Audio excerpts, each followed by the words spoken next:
Então vamos começar, né?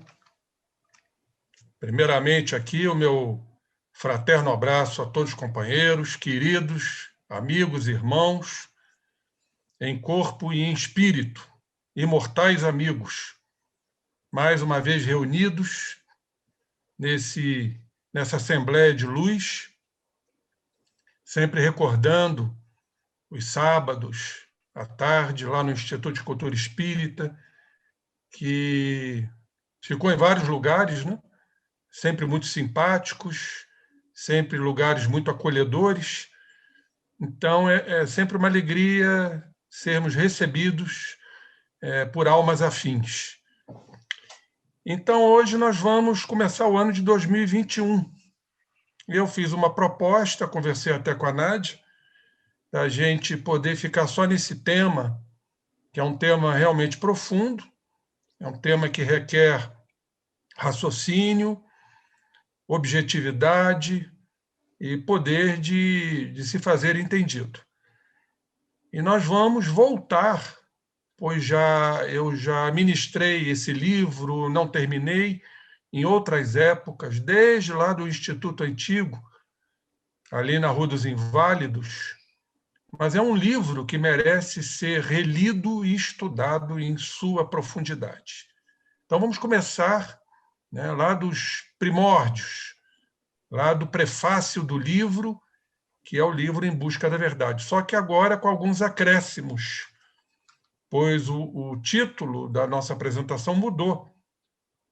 Não será mais o pensamento de Joana de Ângeles, que era a proposta do querido e saudoso Jorge Andréa, mas também o pensamento que eu fiz essa proposta ao Instituto, de ser o pensamento de Joana de Ângeles e Jung e o inesquecível Jorge Andréa, até para homenageá-lo, o nosso presidente de honra, tão querido e tão amado por todos nós. Então, vamos iniciar, sem mais detenças, com esse fantástico livro, procurando as minúcias, as minudências das explicações que a nossa querida benfeitora espiritual Joana de Ângeles nos traz, Em Busca da Verdade. E aqui está o livro, como vocês estão vendo, no centro a figura emérita de Joana e o nosso querido, amado Divaldo Pereira Franco, Em Busca da Verdade. E vocês podem reparar que está com a bibliografia, aqueles que quiserem anotar o número da página do livro, para tirar suas conclusões, suas dúvidas, está tudo anotado aqui. Então, não podemos esquecer jamais da frase de Jesus Cristo, que está lá no Evangelho de João, capítulo 8, versículo 32. Uma frase muito significativa, emblemática para os nossos raciocínios lógicos. Conhecereis a verdade, e a verdade vos tornará livres. E fica, então, a grande pergunta: que verdade é esta? Se ainda estamos tão distantes da verdade absoluta. Jesus, em verdade, quis nos dizer da nossa verdade. Está aí o caminho, a trilha, para podermos alcançar a verdade absoluta. Conhecereis a verdade que nos pertence, a nossa realidade psíquica, da qual costumeiramente fugimos. Estamos sempre criando camuflagens, sempre criando personas para não encarar algo que nos incomoda. Este processo todos nós conhecemos, é o autoamor, é o autoexame, a autoanálise, é o autoconhecimento que nos fala Sócrates, lá do oráculo de Delfos, que nos fala Santo Agostinho, na questão 919 de O Livro dos Espíritos. Conhece-te a ti mesmo. Conheça a tua verdade, a tua realidade. Isso é fundamental. Só desta forma, queridos amigos, é que vamos, ante esta realidade, propormos modificações, transformações e reformas no nosso psiquismo. Isso é muito profundo, realmente nos leva a muitos estudos, mas não é tão difícil assim quando, como nos recomenda Santo Agostinho, lá na calada da noite, a gente fazer a reflexão, a recapitulação do dia, o que fizemos, o que não fizemos, o que falamos, o que praticamos. E é muito interessante porque a natureza contribui sobremaneira. É nesse período noturno que o espírito começa a se desligar do corpo, gradativamente, soltando as amarras. O perispírito entra em expansibilidade, em desprendimento e desdobramento. Eu gosto muito dessa palavra, desdobramento, que é sair da dobra. Tudo que desdobra, sai da dobra. Por que eu ressalto isto? Porque Leon Denis nos fala, no livro O Problema do Ser, do Destino e da Dor, falando de um espírito que se comunicou, um espírito muito bom, um espírito ilibado, de caráter, Charles Fritz, que ele nos informa que as nossas memórias estão nas dobras do perispírito. Ora, se há um desdobramento, essas memórias afloram. Nesse período, onde começa a haver o escurecimento, começa a haver um bloqueio do quiasma óptico, e esse bloqueio vai fazer com que a glândula pineal comece a trabalhar profusamente na elaboração da melatonina, o hormônio do sono, para que o corpo descanse e o espírito se evada e vá cumprir seus objetivos, ingressando no mundo espiritual. Mas neste momento, pelo fato dessas memórias aflorarem, faz com que tenhamos, desde que estejamos verdadeiramente adestrados para isso, a olhar a nossa realidade, que normalmente não o fazemos. É o trabalho excepcional do autoconhecimento que Santo Agostinho fala. À noite vamos fazer uma recapitulação.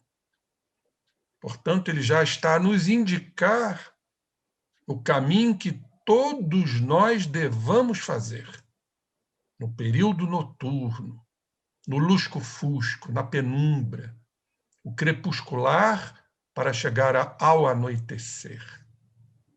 Portanto, está aí um caminho indicado pela nossa doutrina para conhecermos a verdade. Por que nos tornará livres? Porque, em modificando, nós vamos soltar os grilhões, as cadeias, os elos dessas correntes. A grande libertação aí está. A libertação da nossa realidade pouco digna, obscura, sombria. Quem está preso aí, ainda a isso, realmente sofre.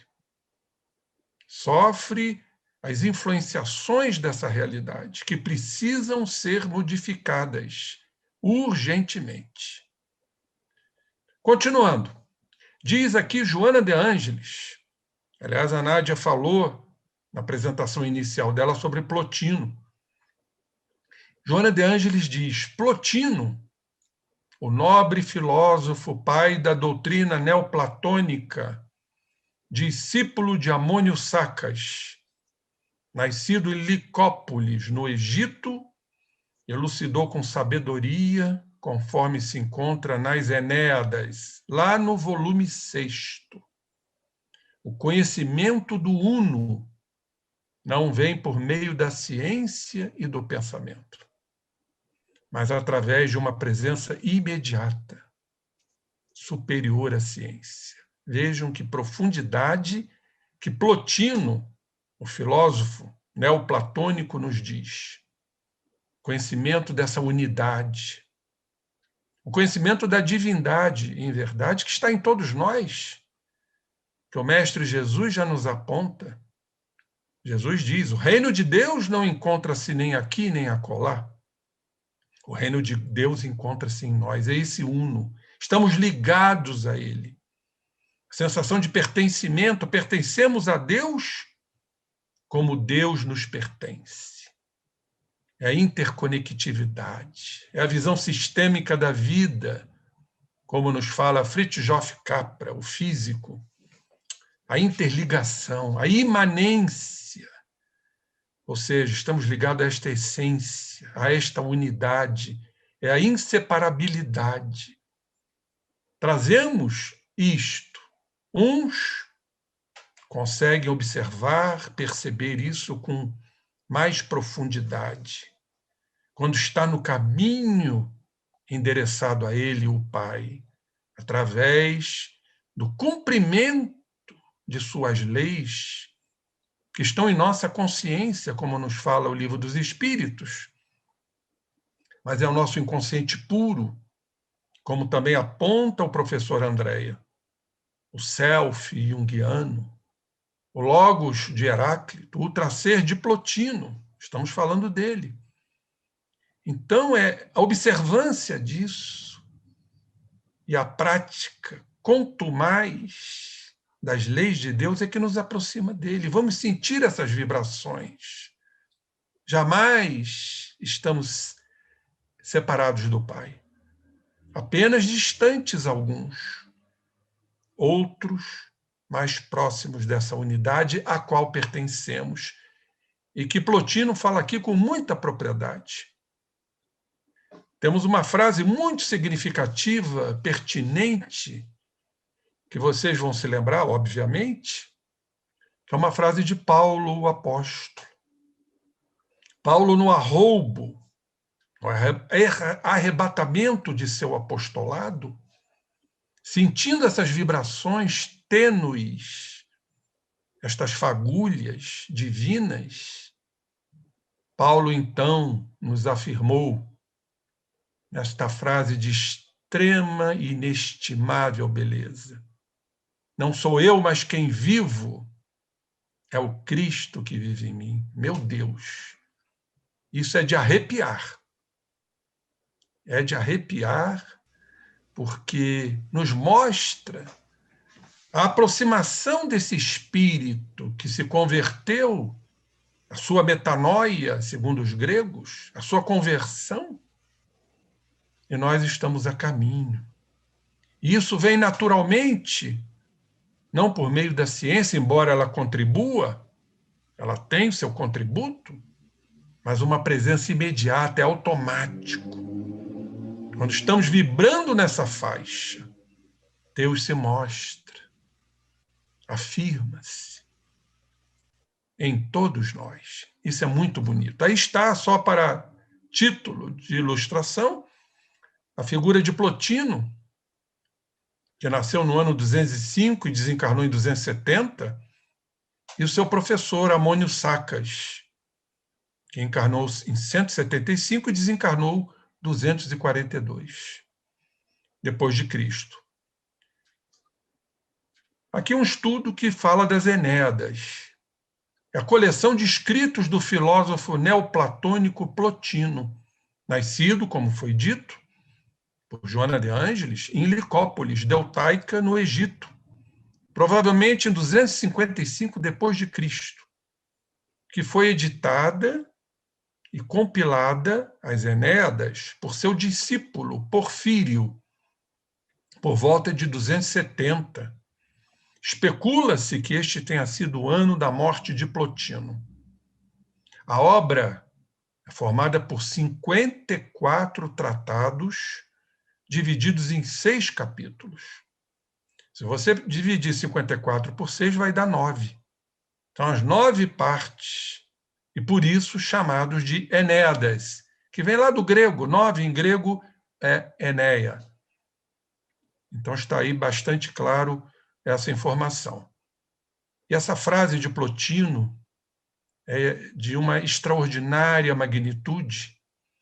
Eu trouxe aqui para vocês. Esforço-me para reunir o que há de divino em mim, ao que há de divino no universo. Meu Deus, que coisa maravilhosa! O divino que está em mim é o que está no universo. E não vamos esquecer o que João, o evangelista, nos diz, que Deus é amor. Se Deus é amor, esse divino é o amor. É o amor que está em mim. E é o mesmo amor que está no universo, que sustenta os orbes, que sustenta as galáxias, que sustenta o espaço sideral. Tudo é sustentado pelo amor. Então, quando Jesus nos diz, e isso está incluso na verdade, amar a Deus sobre todas as coisas, ao próximo como a ti mesmo. O amor inicia-se em nós, é o alto amor, doloroso, mas necessário. Ou seja, observar a nossa verdade, que precisa ser transmutada. Então, é Deus presente quando iniciamos este projeto de transformação, primeiramente de autoconhecimento. Então, vejam a excelência desta frase de Plotino. Quando discursava Plotino, seu intelecto visivelmente iluminava sua face, irradiações de presença sempre cativante. Nessa época, ele havia se tornado ainda mais encantador. Uma leve umidade escorria de sua fronte. Plotino irradiava benignidade. Isso foi dito por Porfírio sobre a vida de Plotino. Vamos aqui, retirado deste livro, Plotino, um estudo das Enéadas, do Reinoldo Aloísio Ullmann, as últimas palavras de Plotino a Eustóquio de Alexandria, que foi um médico. Preste atenção à beleza incomparável destas palavras de Plotino. Esforço-me por reconduzir o divino que está em nós ao divino que está no universo. Falamos isso agora há pouco. Então, em verdade, isso foram as últimas palavras de Plotino para Eustóquio de Alexandria. Sempre tem um esforço, sempre tem perseverança. Afinal, aquele que perseverar, salvar-se-á, como disse o Mestre Jesus. Tem que ter a nossa iniciativa, a nossa vontade, o nosso querer, para reconduzir o divino que está em nós, chegarmos a ele, chegarmos ao amor puro, pleno, ao self, à essência, mergulhando pela nossa imanência neste divino, que não está só em nós, é um coletivo, está no universo, está na humanidade, está em tudo.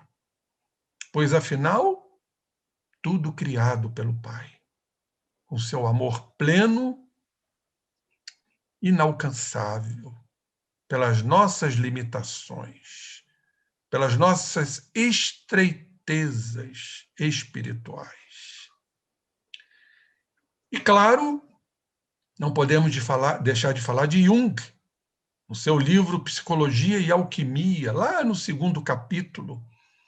Ele nos fala do caminho, o caminho de chegarmos a este uno, a esta unidade, em toda a sua pujança, em toda a sua textura, o caminho que chamamos de transformação, de reforma íntima, foi colocado por Jung como individuação, caminho de aprimoramento.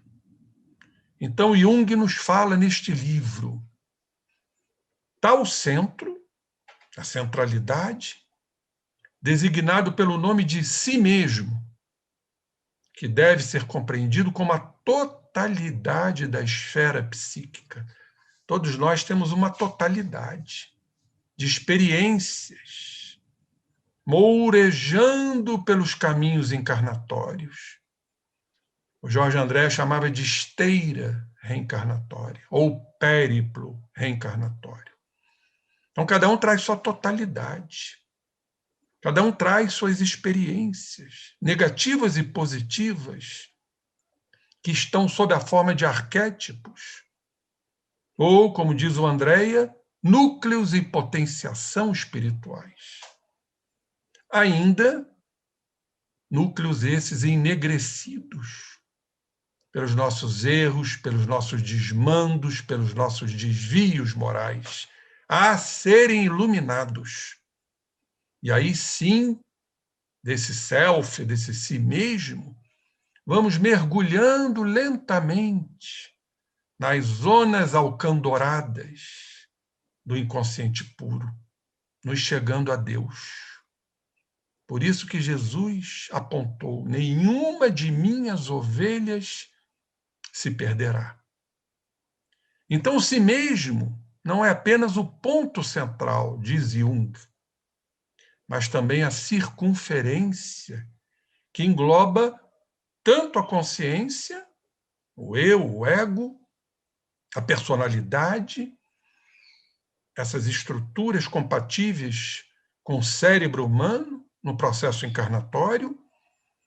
Então, esse self, esse si mesmo, ele engloba tanto a consciência quanto o inconsciente. Sabemos que a nossa consciência representa 14% apenas.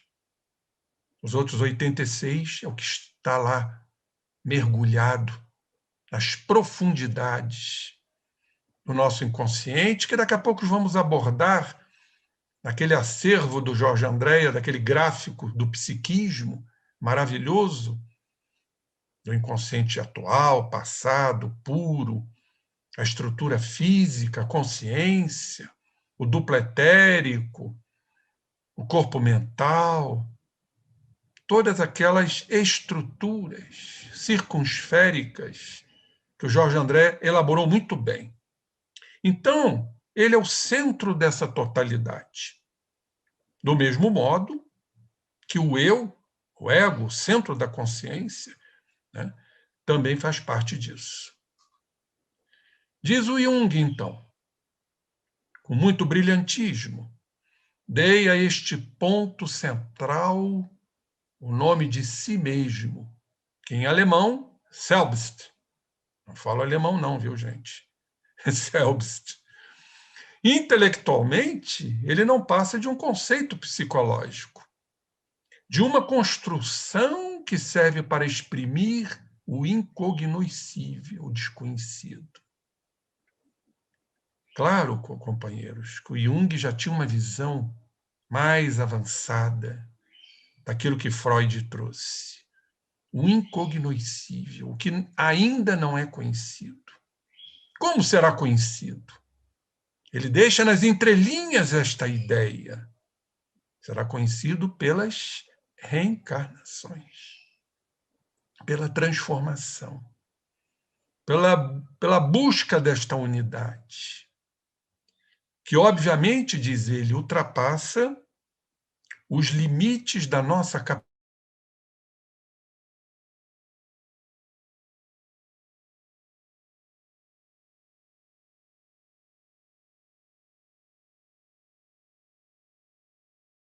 materialista.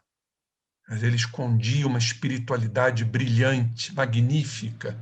Olhem o que ele diz: o si mesmo, o self, a essência, a imanência, também pode ser chamado o Deus em nós. Que coisa magnífica. Jesus falou sobre isso. Está lá em Lucas, capítulo 17, versículo 21. O reino de Deus não está ali nem acolá. O reino de Deus está em vós. Ô, meu querido César, quando você achar conveniente a gente dá um tempinho, é só levantar o dedinho que eu paro, perfeito? Ok. Eu vou marcar o tempo, pode deixar. Posso continuar, né? Ok, por favor. Então, como foi dito, falando do Jorge Andréa, do livro o livro centenário, composto com 100 anos de idade, do outro lado da matéria, Enigma da Vida. Esse é um livro que todo mundo tem que ter na biblioteca. É um livro secular. É praticamente uma síntese profunda, claro, da obra do nosso querido companheiro, que certamente está aqui agora, porque estamos aqui evocando o seu nome, para que ele nos traga luzes e radiações, o seu carinho baiano, para que a gente possa realmente continuar o trabalho, o legado deixado por ele. Então, lá no Psiquismo, no livro 1º, parte 1ª, capítulo 1º, ele fala dos campos do psiquismo. E aqui está o gráfico extraordinário. A gente vai se deter aqui um pouquinho. Então, vocês podem reparar, eu vou utilizar o cursor, que são as zonas do nosso psiquismo. Aqui está em cinza, perfeito? O corpo físico, onde está a personalidade, onde está o centro da consciência, onde está o ego, que nos coloca em condições de entender o que nos circunda. Se eu estou olhando vocês aqui pela telinha, é o ego que funciona. Onde eu estou? Em casa, falando para o Instituto de Cultura Espírita do Brasil, com companheiros queridos, é o ego, é a consciência vígil, é a consciência cerebral. Então, é o corpo físico. Logo a seguir, o duplo etérico. Não vamos entrar em estudos aprofundados disso, porque não é o nosso tema, mas o duplo é o responsável pela síntese do ectoplasma, do fluido vital kardeciano, com propriedades extraordinárias, como conhecemos. Logo aqui, em branco, é o perispírito e suas camadas. O perispírito tem diversas camadas. E quando não estamos em desdobramento, o perispírito está dobrado. À espera do desdobramento, que geralmente ocorre à noite. Ou então, quando meditamos, quando oramos, quando entramos em recolhimento, aqueles que gostam praticando o yoga, tudo isso vai promover o desdobramento. E logo a seguir, nós temos o corpo mental, que André Luiz chama de envoltório sutil da mente, é um envoltório sutil que envolve a mente, que envolve o espírito, aonde o perispírito encontra seus alicerces. Muita coisa para ser ainda revelada, meus irmãos. Somos apenas aprendizes, ainda de uma forma canhestra. Pois é, corpo mental e suas camadas. Aí vem a zona espiritual, com as suas estruturas muito bem compartimentalizadas, mas que se interagem, obviamente. Nada é separado, nada é estanque. Isso é que temos que entender. Porque parece que as coisas estão delimitadas. Isso é isso, aquilo é aquilo. Não. Tudo interage, tudo está interconectado. Mas, para efeitos didáticos, temos que entender a estruturação espiritual. O inconsciente atual, relacionado à nossa existência atual, onde tudo ali ainda encontra-se reprimido, recalcado, à espera de soluções que a consciência vai determinar. Eu não posso deixar de enaltecer o livro No Mundo Maior. Leiam, companheiros, releiam aquela informação magnífica de Calderaro, falando dos andares do cérebro. Primeiro andar dos automatismos, dos instintos, onde estão nossas emoções. O segundo andar, o córtex motor, da nossa consciência, para olhar para o primeiro andar, para nos empurrarmos para o terceiro andar do córtex pré-frontal, dos superconscientes, dos ajustados, dos já alistados com a lei maior, dos intuitivos, terceiro andar do cérebro, e a gente funciona como um elevador. Ora estamos lá, ora descemos. O processo evolutivo requer isso. Ainda somos comandados pelo primeiro andar, dos instintos, dos automatismos, para que sejam resolvidos. E tudo isso tem um atrelamento do inconsciente atual com o passado. Então, o professor André colocou aqui, isso é muito interessante, os núcleos em potenciação, os arquétipos, os modelos, que são variados. Tem uns próximos, podem ver aqui, ao inconsciente atual. Outros na zona mediana e outros já próximos do inconsciente puro. O que significa isto? Significa que quando vamos resolvendo, trabalhando, nós vamos empurrando esses núcleos para a zona nobre do psiquismo, nobilitante do psiquismo, onde tudo ali vai se fundir. Isso só acontecerá mediante nossas transformações. E como isso acontece? Acontece quando estruturas do inconsciente atual ou passado, porque um está ligado ao outro, emergem na zona mental, na consciência. Muitas vezes estimulados pelos fatores do meio. Nossas relações com os seres humanos, aquilo que a gente lê, aquilo que a gente aprende. Então, essas estruturas, esses núcleos vão emergir, chegando à consciência. O professor André chama isso de correntes centrífugas que fogem do centro. E, em resolvendo, nós vamos começar a trabalhar tudo isso, vamos, em verdade, emanar correntes que vão em direção a esses núcleos. São as correntes centrípetas. Então, é um vai e vem. E quanto mais nos apurarmos, mais nos sutilizarmos, mais nos eterizarmos, mais vamos ficar totalmente à mercê desse vai e vem, o que significa um prêmio para nós. Um prêmio exercido por nós mesmos. Então, isso é muito bonito e muito profundo, né? Esse acervo do nosso querido Jorge André.